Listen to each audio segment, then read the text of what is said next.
এক ঘন সবুজ জঙ্গলের মধ্যে বাস করত এক চালাক শিয়াল।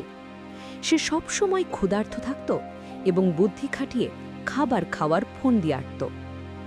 একদিন জঙ্গলে ঘুরতে ঘুরতে সে দেখল একটি মোরগ একটি উঁচু গাছের ডালে বসে আছে। মোরগটি শান্তভাবে চারপাশে জঙ্গল দেখছিল, আর শিয়াল তার দিকে চতুর দৃষ্টিতে তাকিয়ে পরিকল্পনা করছিল কিভাবে মোরগটি খাওয়া যায়। শিয়াল জানত সে গাছে উঠতে পারবে না, তাই সে বুদ্ধি খুঁজতে লাগল। কিছুক্ষণ ভাবার পর শিয়াল বলল, প্রিয় বন্ধু, তুমি এত উঁচু গাছে বসে আছো কেন? তুমি কি জানো না রাজা কি বলেছেন? মোরগ বলল, না, আমি তো কিছুই জানি না। রাজা ঠিক কি বলেছেন বলো তো?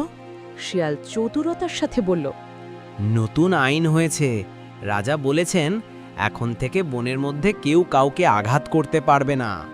কিন্তু মোরগ ঠিক বুঝতে পারল এটা শিয়ালের চালাকি।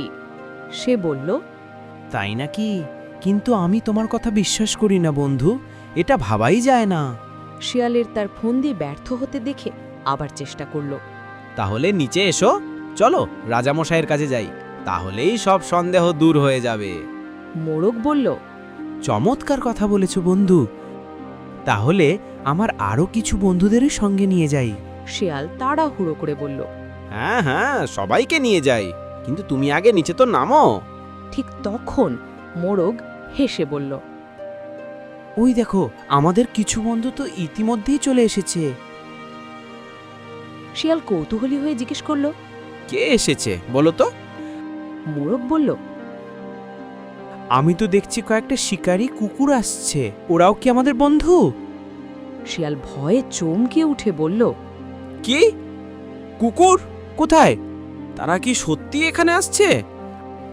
এক মুহূর্ত দেরি না করে শিয়াল দৌড়ে জঙ্গলের গভীরে পালিয়ে গেল। মোরগ তখন হেসে বলল, আরে, তুমি তো বলেছিলে আমরা সবাই এখন বন্ধু, তাহলে ভয় পাচ্ছ কেন? শিয়াল উত্তর দিল, কি জানি, হয়তো তারাও তোমার মতো এখনো রাজার কথা শোনেনি। মোরগ হো হো করে হেসে উঠল, কারণ সে শুরু থেকেই শিয়ালের চালাকি বুঝতে পেরেছিল।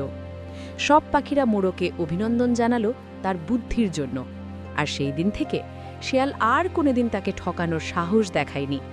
মোরগ শান্তিতে গাছের ডালে বসে জঙ্গল দেখত, কিন্তু সে সবসময় সতর্ক থাকত।